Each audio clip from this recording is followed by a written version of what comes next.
trying to put together a recovery plan for Namibia post-COVID.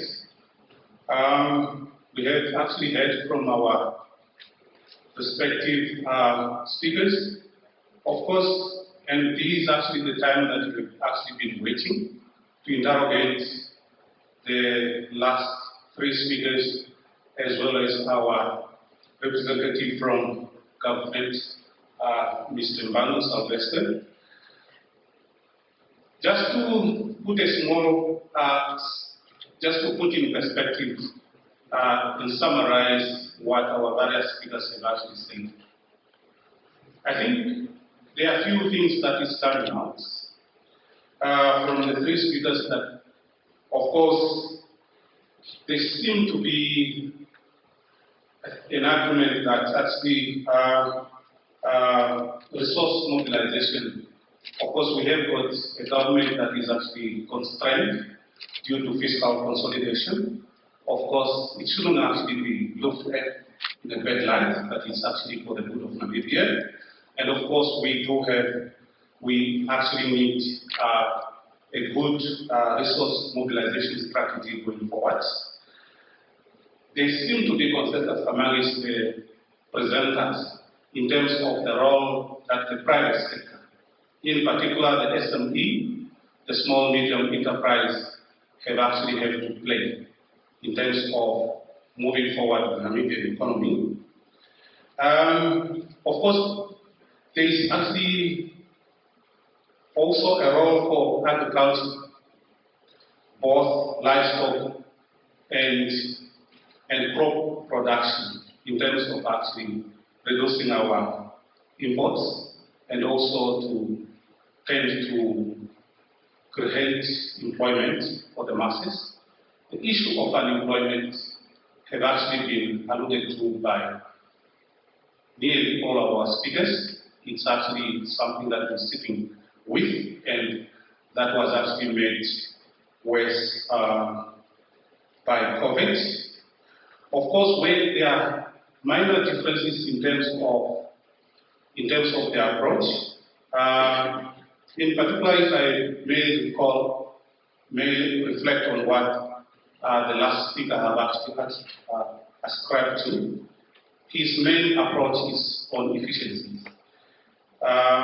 Efficiency in terms of tax competitiveness, corporate reforms, labor market reforms.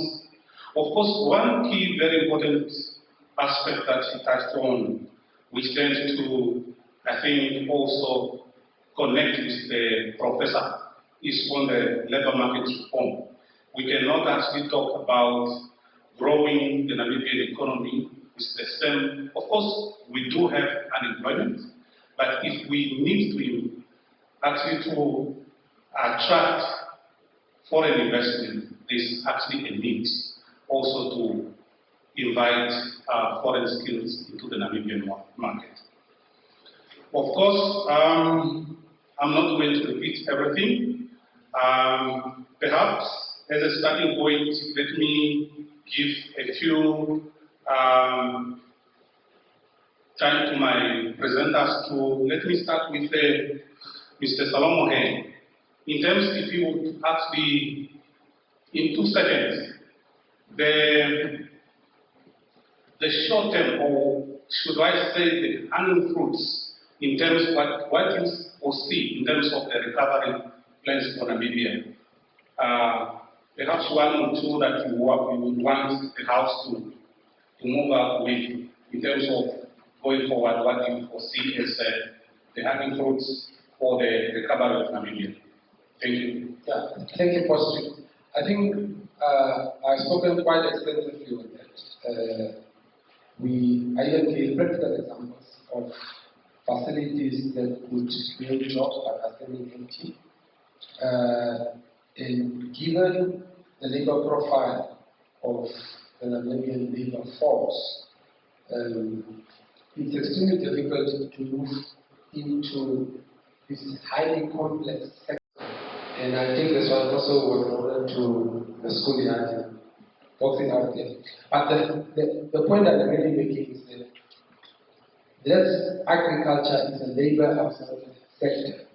From an investment perspective, that Roland sort of speaks to, the opportunity lies there. You've got local demand that completely outstrips local production. So already invested can go into those sectors that are labor absorbed. I don't want us to speak about a Silicon Valley, because the Silicon Valley will not come tomorrow or today, and that's where the problems are. Problems are today. So, in my view, agriculture, an improvement in funding towards this sector, especially the SME, in relation to agriculture, and through that, we can even improve the efficiency that the export market needs to be competitive. I'm not saying that we will close down Namibia and our home. I'm saying if we are able to improve efficiency in Bahama, why can't we export it? So, low-hanging fruits, agriculture, targeted SME funding. Thank you. Mr. Brown? I think let me be very brief so that I pull back some of the time I spent speaking before. But I think we have to kind of create that opportunity for people to replace the loss of work or the lack of work with creating their own opportunities. And I think that there's so many barriers to doing that at the moment. If you have to wait 3 months for a license and you've got no income, if you have to wait weeks to register a business and you have no income, if you have, if you need fitness certificates and it takes weeks, months to get them and you have no income, these are huge barriers to people being able to help themselves. And I think that that's something that's of critical importance. I don't believe in smart people like my colleagues more than myself picking winners. I just don't think that there's many examples of that working. Thank you. Dr. Haiyambo? For me, like I said during my presentation, I think the SME sector for me is key. Our issue is unemployment, and really small and medium enterprise sector is what is going to help us create jobs in the economy. I also think the second thing that I think is necessary really is this whole thing of the informal sector. We need to start looking into it. We need to take lessons from Botswana, because if you leave a portion of your economy or your population behind, you are likely not to achieve your desired development and focus. So for me, the informal sector is something that we really need to look into. Then I would like to agree with Salomon on agriculture, not only because the majority of our population depends on agriculture, but it's also important for food security. All of us need to ensure that we have food security in the economy. When COVID came and you went to the shops and you looked at those empty shelves, sometimes I think it got scary. So we need to do something about agriculture. Thank you. Thank you, Mr. Mbabu. And of course, if you may also touch on what you see the role of government as well as policy coordination with the private sector going forward post-COVID. Thank you. Oh, thank you. Thank you very much. I think in short, to answer the first question, for me, really it's to build trust for Namibia. One, with COVID itself, that if we could have the majority of our Namibians being vaccinated, not only that it will help us locally, but it will enable us to open.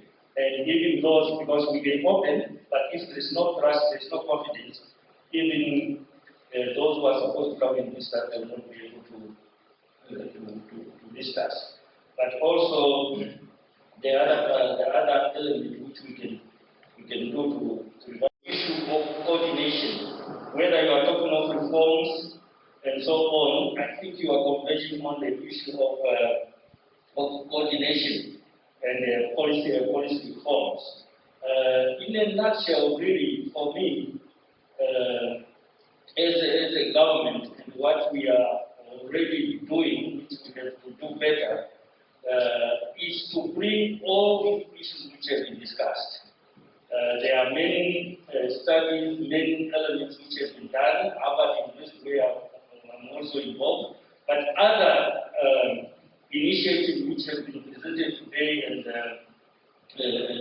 even somewhere else, that we have to have a framework in which we have to bring this and prioritize our actions, and also one bullet will not solve everything. We need an integrated framework, and I can't see anything else than the framework in the time which we are talking about. We are talking about NDP 6, which can bring all other things together, so that we can prioritize, but also we can agree, even in the small differences which have come from this presentation. That is what NBC and with other institutions we are advancing. You have talked about the mobilization of resources. As government and the other stakeholders, we have come with what we call the development finance assessment. The report, you can Google on NBC or on the UNDP website, you can get that report. It talks of some of the issues which have been represented here. For sure, the government space is limited now, but we have to leverage resources from all other sources. One, we have talked about the triple P. It was presented here. It's very articulated in that report. Maybe I can mention that Roland is the author or one of the authors of that report. We are talking also, I think Emma talked about putting a dialogue framework. So those things that are articulated in that report, that's how we are coordinating the issue of mobilizing of resources. Coming out of that report, the thing which we are working now as government and all stakeholders is the term which is called Integrated National Financial Framework, where when we have identified these sectors and so on, we have to see what are those resources which can be mobilized optimally to address those to address those issues which are identified. Therefore, that process is ongoing. The last point which I want to say also, which relates to what the colleagues have mentioned, those who have talked about labor and the high employment in the country. As a country, we are working on what we call National Human Development Strategy, where we have to make sure that we have the skills which are needed in the country to advance the already existing sectors, but also even the sectors which we are anticipating in the future. We are talking about the fourth industrial revolution. But also that element which the colleagues have mentioned here of we have to have a balance where the skills which we don't have in the country, let us not strict because the promotion of investment will not come easily if we are so strict that the required critical skills they cannot come into the country with the notion that this will replace our employment or domestic employment in the country. So we are working on that strategy in order to address most of the issues which have been said here, and that is in the form of coordination from government side. I think I'll stop there. Thank you. Thank you, Mr. Babu. Can I? My name is Mina Kama for a second. I just want to get an understanding from the panelists that in the context of the way Namibia is, and also taking into account what the professor has said, I Google his kind of angle on economic policy formulation. And he seems to be talking about the practice of economic development. Some new issues about growth, diagnostics, original sin, self-discovery. These are new economic paradigms, and particularly quite surprised with Harvard. And also the aspect of productivity task force, which are actually homecoming. Now, as a policy maker in my past, I've also worked at the Bank of Namibia. Being a policy implementator now, it's all about governance and executive. I'm trying to understand as to where we need to go practically, and what we must do practically. Because most of the issues that have been highlighted here, maybe Ronald, you said, is I am afraid to say we know them actually in the past, but with the variant of COVID, the post-COVID discovery, now we are looking at new issues around digitalization, on agro-food processing, the e-commerce, and so on. So that's what I'm asking. Practically, where we can go. And I want to ask, sorry to depend on you, Ronald. I mean, you said, forget about green hydrogen, mining, and so on. And then you said, let's do it broad-based. But the issue of broad-based element is about me, the new equitable economic empowerment framework. And this framework seems to have been hijacked by the element of racialism, which I think, from a political economic point of view, seems to have lost its destructive, or how can I say, its focus from the purpose it's intended to achieve, in terms of what you're saying, in progress, to be racial. And my conclusion also on that, and I can sense that they are honorable members of parliament. I also want to get a sense, apart from the economic recovery, where our political economic system in the country is supporting the post-COVID recovery from it.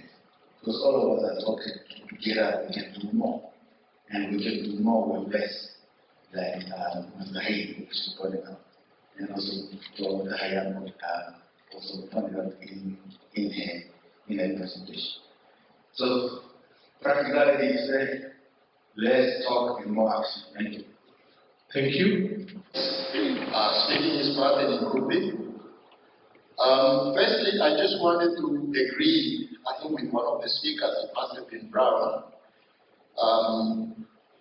who says that while this seminar is zooming in on the post-recovery, post-COVID-19, our economy has already been facing headwinds before that.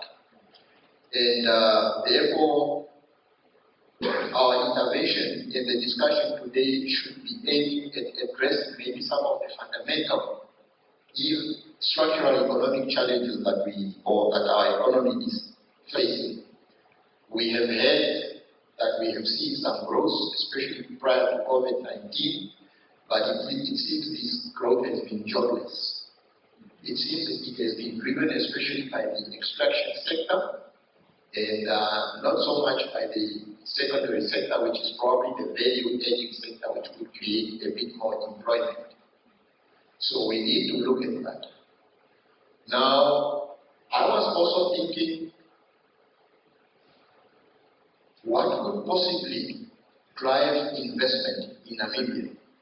We have been made to understand that maybe government has run out of capacity for further investment, for state-driven growth because of the level of debt we are experiencing and the level of household indebtedness for household investments.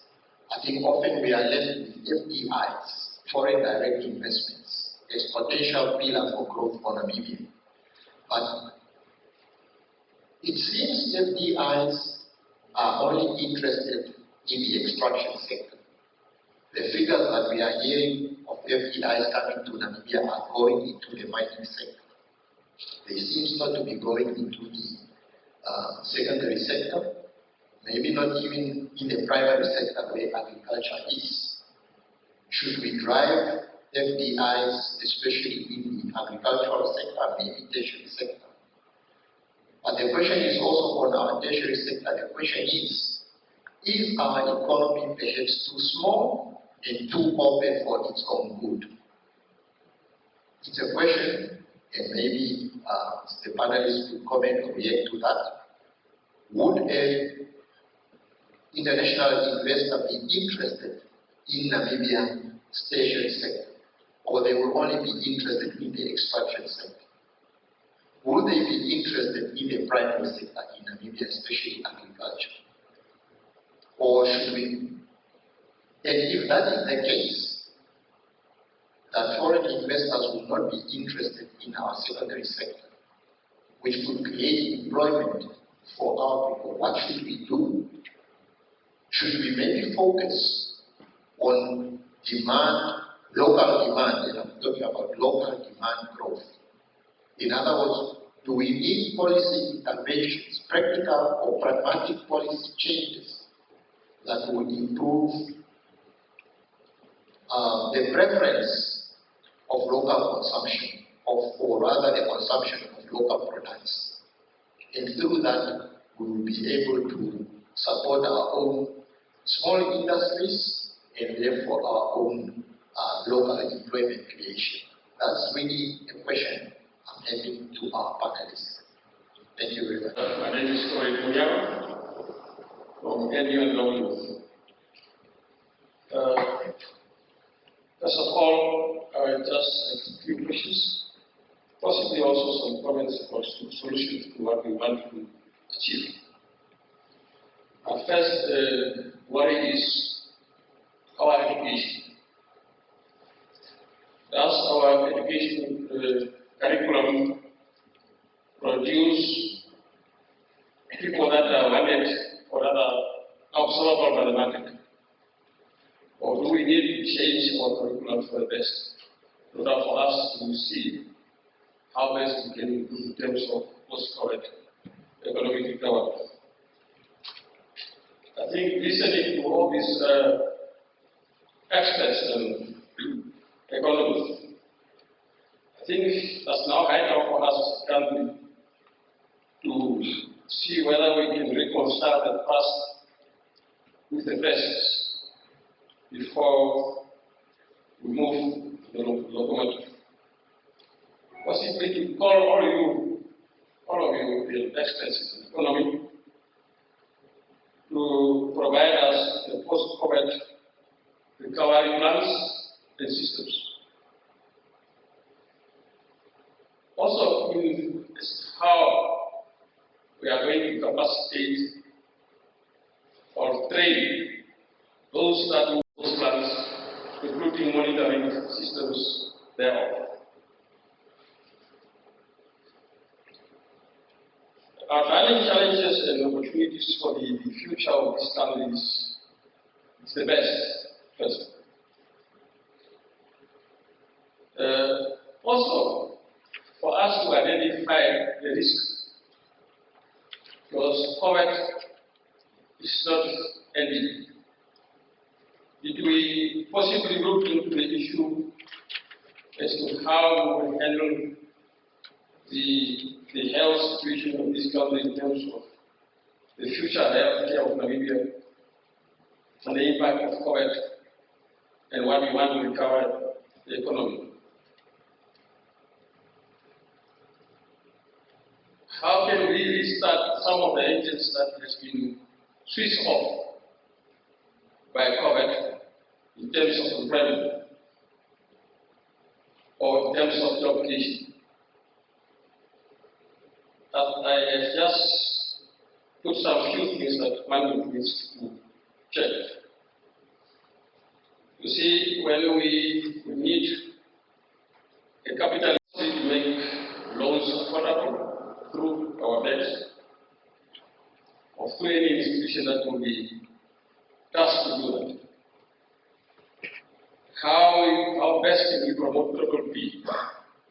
We involve all of our businesses.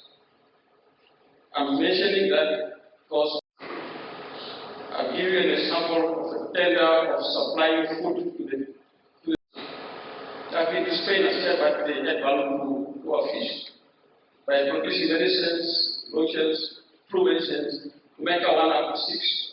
This is something that we can do ourselves by adding value, including our meat growth, except of exporting our cattle and bringing them back as colonies. I have so many things to say, but because of your time, I will cut myself short. Thank you very much. It's perhaps a burning issue. I think the broad base is something that not that many people will disagree with.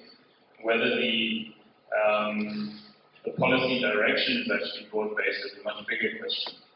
And I think you misquoted me a little bit when you said we should throw out green hydrogen and stuff. That's not what I said. What I say is that they shouldn't take the prominent position in our recovery plan and in our general development plan for the country. They are things that are going to be beneficial to the country, as is a rossing of beach gold, etc. But they're not a silver bullet to the problem of unemployment, especially youth unemployment. This is a general intergenerational inequality, etc. So I think that's just an important side. When it comes to the broad base, I've yet to come across, and I'm sure that they are out there because they're people, with strange ideas all over. But I've yet to come across people who are opposed to the idea of a broad-based empowerment system. I think that a lot of the pushback that you've seen around the end is more around the fact that it says empowerment on the front page, but there's a big question mark about whether it actually achieves it in the subsequent portions of the legislation, proposed legislation. I think that's the big question mark. And I can only really look at this from an economic perspective and say, what's currently in the document, I believe will be net detrimental to the economy and to employment. There will be some people who benefit from it, so obviously you have some people who will be very in favor, and there will be some people who aren't, who lose as a result of it, will be opposed, written as it is. But I think just through a pure economic lens, without trying to have personal bias or anything involved, which is obviously impossible, but trying my best to do that, I think it's very unlikely that the legislation written as is would achieve that broad-based objective. But I think the broad-based objective is obviously very desirable. The question on most of these things is not so much what is the intention, but how do you find the road to achieving that, or the objective, but how do you find the road to achieving that objective and find the right one that's not where good intentions are so often led. So I think that's probably the best I can do on the first question. I think the second question was Martin. Martin, we always ask difficult questions. You need to ask that over coffee where we have time to think and bounce ideas around and so on. But I think if I look at that and combine it with some of the comments from the third gentleman, I think that there is in principle a desire to invest in primary and secondary industries in Namibia from external parties as well as domestic parties. But much like with the value addition of fish or beef or whatever it happens to be, there's a number of limiting factors around input costs. And when you're producing something that's ultimately a kind of commodity output, you either need to be able to sell that commodity output at a higher price than the market price, which is obviously detrimental to consumers, or you need to somehow reduce the input costs in such a way that that commodity can be produced competitively. And I think that's a big challenge that you see in Namibia generally. So we've got, I think, after Eswatini, we've got the highest power costs in the region. And that's one example of many. We've got relatively high non-tax costs of doing business. We've got relatively uncompetitive commercial tax rates. We've got relatively high unit labor costs, etc., etc. So there's a whole lot of input challenges when it comes to this. The high unit labor cost is a combination of high wages and low productivity. So you've got a whole lot of different challenges when it comes to investing into these things in a profitable manner, which is obviously what investors are looking to do. And I think, again, if you want to do kind of broad-based reform, in order to make it easier to invest and do business in the country, trying to do kind of broad-based, come up with broad-based solutions to those broad-based problems is a key part of the solution. And you can see this, I mean, this is now a decade ago, more than a decade ago, when we were doing the industrial strategy for whatever the government was called. At the end of the day, when we were doing that strategy, we went around the country and spoke to huge numbers of different types of businesses and different business people, different strata in terms of size, and then 5 or 6 unique problems for different sectors and so on. But those 10 common problems are the types of things I've just mentioned. And I think if you want to get investment into those secondary and primary industries, you need to address some of those problems. Thank you. Mr. Hay, perhaps you want to touch on the aspect of the education system and skills? Yeah, no, thank you very much. Maybe I'm also going to touch on the practical solutions that Mr. Gauma spoke. Now, Mr. Gauma, again, I'm sorry to keep on you here, but you're the chairperson of Fishport. This is the only country in the world that has got a coastline and doesn't have a fish market. You go to World Fish Bay, there's no fish market. There's no place in World Fish Bay where they just sell fish. Those are practical solutions. We need to establish fish market so that you've got those that drive onto the sea with water boats, get the fish, have our people being able to use it in the informal market that we are working with. So those are some of the practical solutions. The issue around broad-based, I don't want to extend into that arena, but I think Mr. Nkumbi hit the nail right on its head in relation to where's this FDI going and where should it go. I think the inability to attract investment in those sectors is because we don't have a base. We don't have industries in those areas. So hypothetically, an investor, and like Roland said, he doesn't come with pointed shoes and a bag of money. But what is he coming to invest in locally in those sectors? Which company, who operates in those sectors? What base have we built outside of COVID in relation to, say, providing building materials? So we need to establish that base, and we need to establish that base even in the agri sector. And once we do that, I think there would be bases to attract investment, whether moving to value addition or expansion plans or transfer of skills or whatever it is, to be able to expand that sector or that particular company in that area of operations. The issue around education is yes, the VTCs are becoming quite critical in where we are going. To what extent do we have those linkages between VTCs and job opportunities, or even business opportunities? I always take the example that if you go to Kakatura, here by the old compound, there's activities going on there. Parklet bars, doors, cars, whatever it is. To what extent are we upskilling and upscaling those areas of focus? Whether you link them to trainees and VTC or whatever it is. To what extent do we have construction companies taking up plumbers and beginning from the VTCs?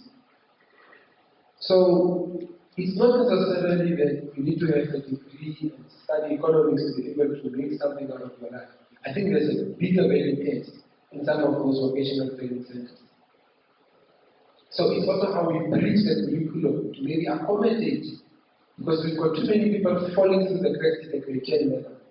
Maybe that's a bridge where they need to divert into the vocational training center. I think I'll stop here. Thank you, Mr. Mbam and perhaps Dr. Haiyambo. There was a question regarding what is the commitment of government in terms of diversification of the economy post-COVID, perhaps through the Harvard. Want to respond to that? Thank you. Thank you very much, moderator. I think by answering that one, I think I'll attempt to answer the question from Mr. Gama. Where do we want to go? Vision 2030 is very clear. As a country, where do we want to go? We want to be an industrialized country which enjoys prosperity and where people enjoy their life, but also developed by its own human resource. That's where we want to go. And how do we go there? From the past experience, we have seen what the presenter said, that our economy has not been transformed. For now, what is a priority is that how do we transform our economy? What does it mean to transform our economy? We need an economy which has a high growth. But that growth should not be just a growth, it should be a growth which is inclusive.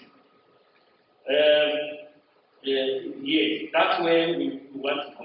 Now, what we are contemplating now is that roadmap to go there where we want to go. We know now which is our challenge.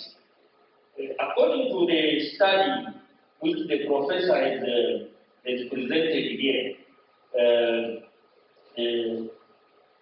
and where I think we are, there's an agreement also with other presenters like Roland, is that investment is a key to one of those, to go to that area.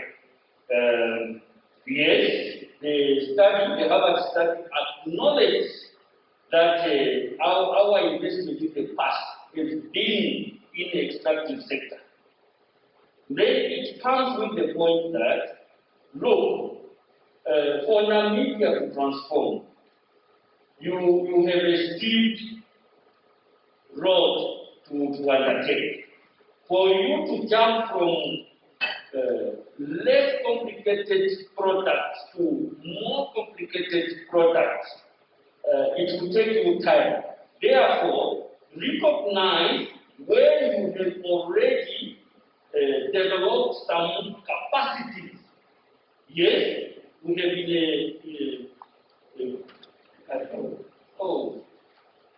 the moderator said I should not read. All right. Yeah, let me finish that point. Let us use the capacities which we have already created and then move to other more complicated issues. I could give the example in mining, yes, where you could move to making some chemicals and so on, which are related to mining, and you move this value chain. I'll leave it there. I just want to answer on the issue of local demand. In short, the local demand is really small, but we don't say that we should not utilize that.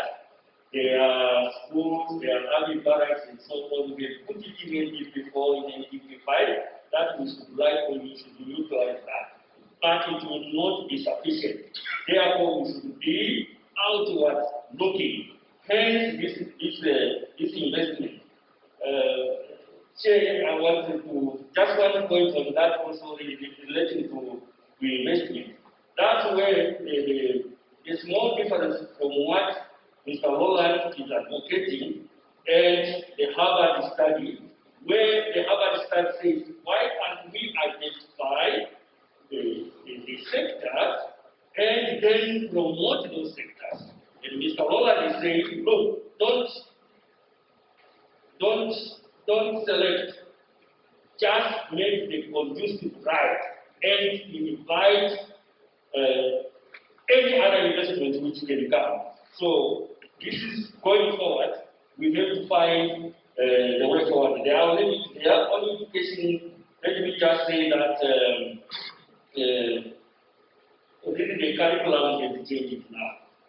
I think let us give it a chance to be implemented. I don't want to speak on behalf of the Minister of Education, but we can change the curriculum. Let us implement it. Otherwise, it will be like this turnaround strategy for parastatal, turn around, then you will get confused. Let us give that chance to education. I'm getting on, but let me give chance to others. Thank you. 2 seconds. Dr. Haiyambo. 2 seconds. Yeah, I think my colleagues have responded to all of those questions. Just one addition in terms of where do we want to go and what we need to do.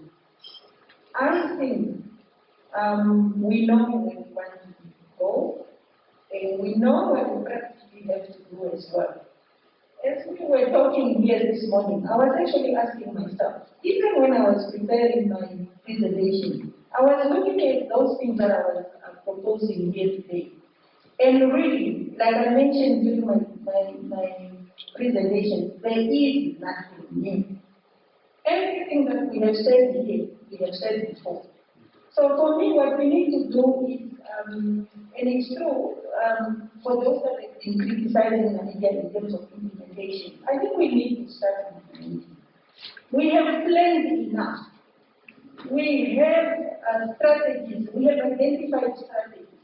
But if you go back and see what is it that we have implemented, I think there is much for us to do still. So I think we need to take deliberate actions. From what I have been reading and hearing, those that have made progress are countries that have really taken deliberate decisions and deliberate actions. So we need to start going that way. In addition to the education issue, if you allow me, on the education, I've taken note of what Salomon said on VTC, and it's true, VTCs are important. We need to see how we probably empower the VTCs and how we make use of the skills that are coming out of there. But there is space for all the other type of education, for instance. And what I wanted to say there is, in terms of the curriculum, what should be happening is that there has to be constant engagements between the tertiary institutions or training institutions and industry, if we are to make sure that what is produced is really what the market or industry needs. If I can take an example of the financial sector, we started planning in 2019 in the financial sector. There is a program that is ongoing, for instance, where first of all we identified what the needs are or the gaps in the financial sector in terms of skills needs, and then we went and developed a plan. And that plan was developed by the financial sector in conjunction with the training institutions. So currently where we are supposed to be piloting that plan now. A few courses have been identified. I just wanted to say that is probably the approach that we should follow, so that we ensure that what is produced is really what is needed by the market. Thank you. Thank you. In the interest of time, we're gonna conclude this session here, and I want to thank the presenters for their engagement as well as time. Thank you. I'm handing over to the main facilitator, Israel Zalou.